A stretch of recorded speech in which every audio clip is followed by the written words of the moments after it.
Have you ever spent an entire evening watching Netflix in English or reading a great English book and thought to yourself, wow, I'm doing so much for my English today? Only to find that next time you actually have to speak to a native speaker, your mind goes completely blank. You freeze, you stumble, and the confidence you felt while watching Netflix completely evaporates. If that sounds familiar, don't beat yourself up. You're not bad at languages. You've just fallen into the passive learning trap. Hey guys, welcome back to my channel. If you're new here, I'm Leticia. I'm a certified TEFL teacher and your English fluency coach. And today we're tackling the single biggest roadblock keeping intermediate English learners from becoming truly fluent speakers. In this video, we are breaking down the massive difference between passive and active English practice. More importantly, I'm going to show you exactly how to take things that you already love doing, like watching movies, listening to music, reading books, and transform them into high-octane, active fluency workouts. So grab a notebook, hit the subscribe button, and let's get to it. Before we change how you practice, we need to understand why your current routine might be stalling, might be delaying your progress. Let's look at the data, okay? So this is basically how our passive and active English practice looks like. If we take a look at what it is, a passive practice will be consuming the language. When we listen to music, when we read a book, when we watch a movie and just absorb everything that we are seeing. Now, when we have an active practice, we start to produce the language. We speak, we write, and we think in English. And that means that we are creating sentences as we go. We are putting words together using all the grammar and vocabulary that we've learned. Of course, these will take a high brain activity. It requires a lot of focus. It requires a lot of practice for you to actually start actively speaking English. It takes a lot of brain activity. While when you're just reading a book, when you're just watching a movie, it doesn't take much of your brain to do this because you're just, as I said before, absorbing all that knowledge.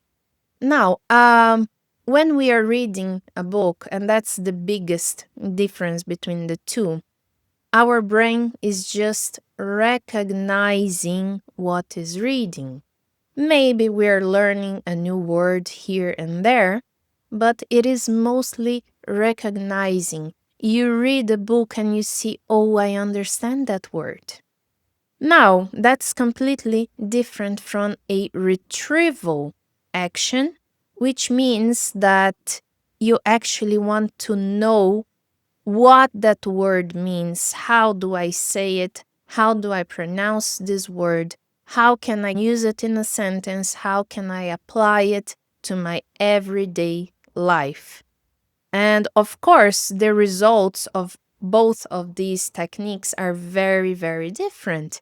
When you have a passive practice, you build a very large vocabulary and it's all passive. It's like you're sitting on top of a massive dictionary. You are always going to recognize, to understand what you're seeing, what you're reading, but that's just it. You're sitting on a massive dictionary. Now, when you actually put this language and knowledge to practice, you build a real fluency. You produce the language, you form the sentences on your own. And that's the main pillar of your English fluency, the day that you start speaking and thinking in English. So you should think of your brain like a muscle. Passive learning is like watching someone else lift weights at the gym, and you're learning the technique. You see how it's done, it feels familiar, but your own muscles aren't growing. When you listen to a podcast while you're washing the dishes, your brain is operating on recognition.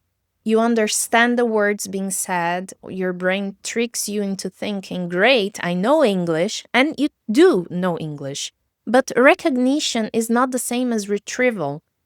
English fluency requires retrieval. It requires your brain to search its database under pressure, find the right word, and put into a correct grammatical structure, and send it to your mouth in milliseconds.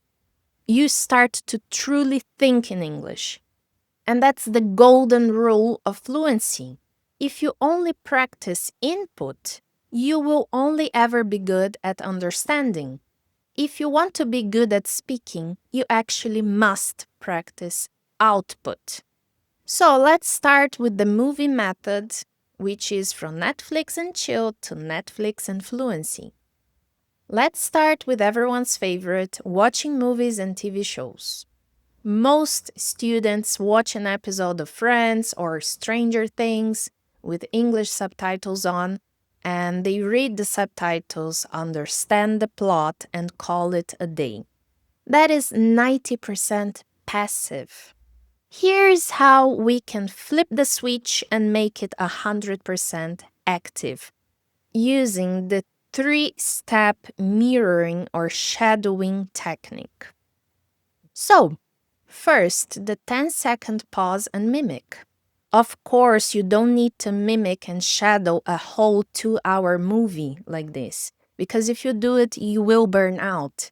Just pick 5 or 10 minutes of a show when a character delivers a really cool line with a lot of emotion, a really nice idiom. Just hit pause, copy them, and don't just repeat the words. Copy their rhythm, their motion, their intonation, the facial expressions, and put all the stress in that sentence. For example, if there's a scene on a movie where somebody says, I don't know what you mean, don't just repeat it like that. I don't know what you mean. Check the scene, the emotion of that character, how that actor is portraying that scene, and say like with the pause and all of the emotion, I don't know what you mean. Something like this, you know?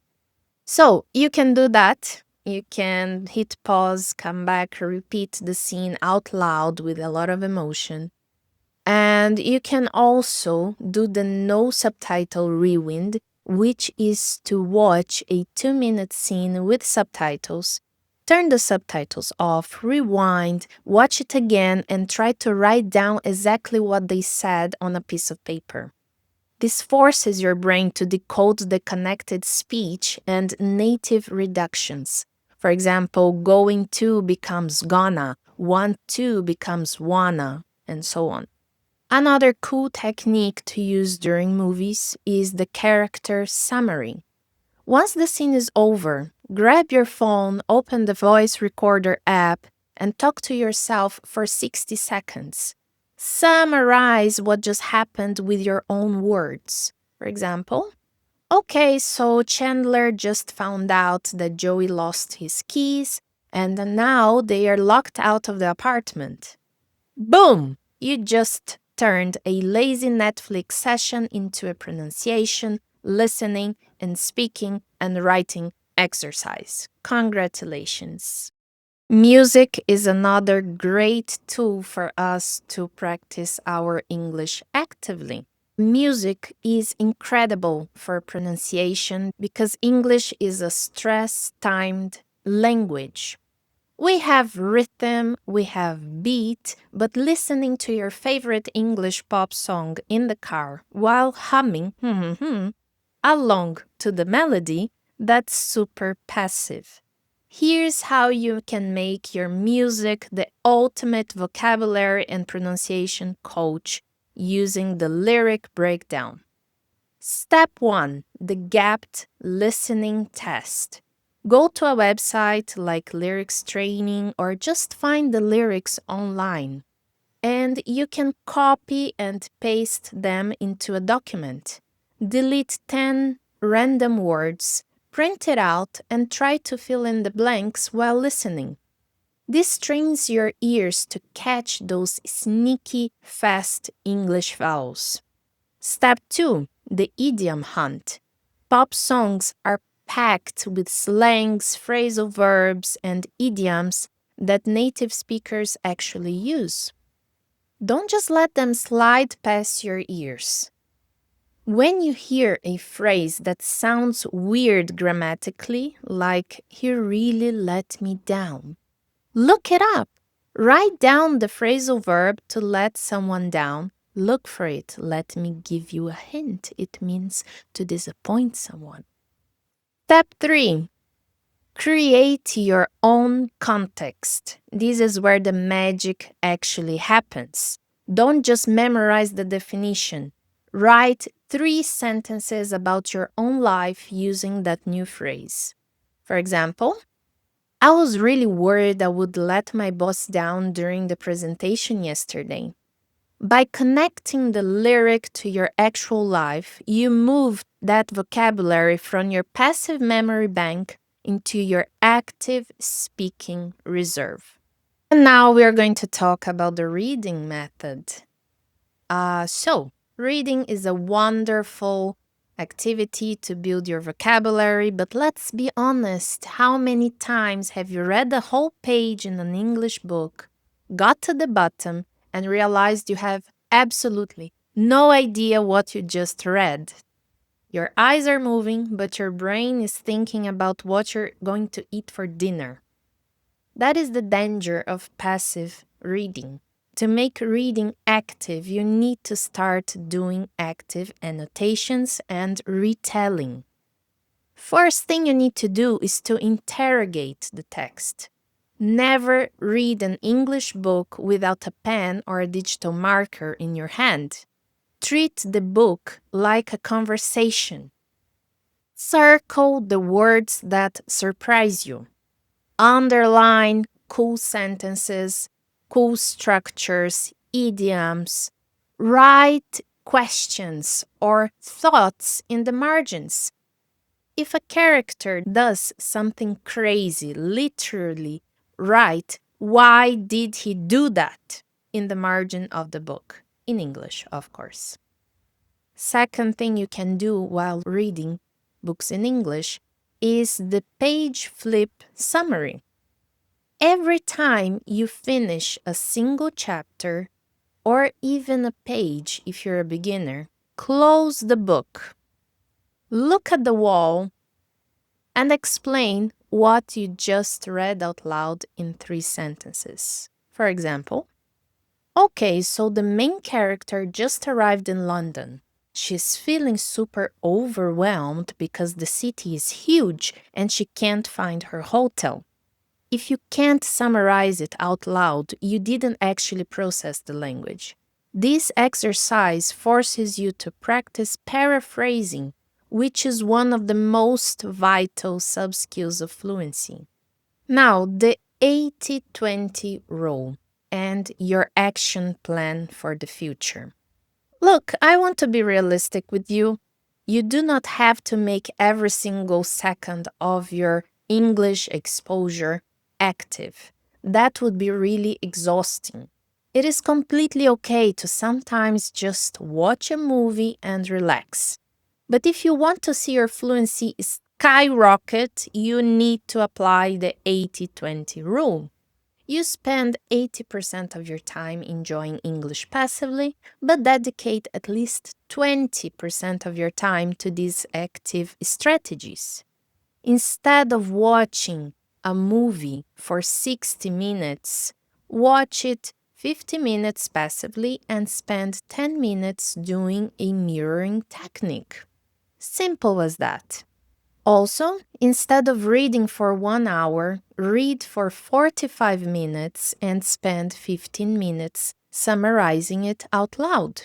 Small, active tweaks yield a massive fluent result on your language ability. And I want to challenge you right now.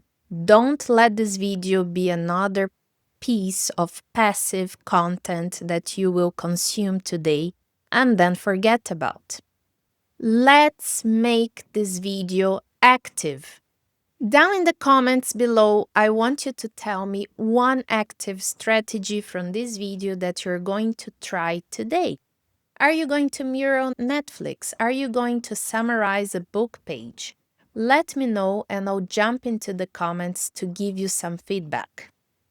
If you found this video helpful, give it a thumbs up, share it with a fellow English learner, and don't forget to subscribe for weekly strategies to unlock your fluency. And always keep practicing, keep staying active, and I'll see you in the next video. Bye bye.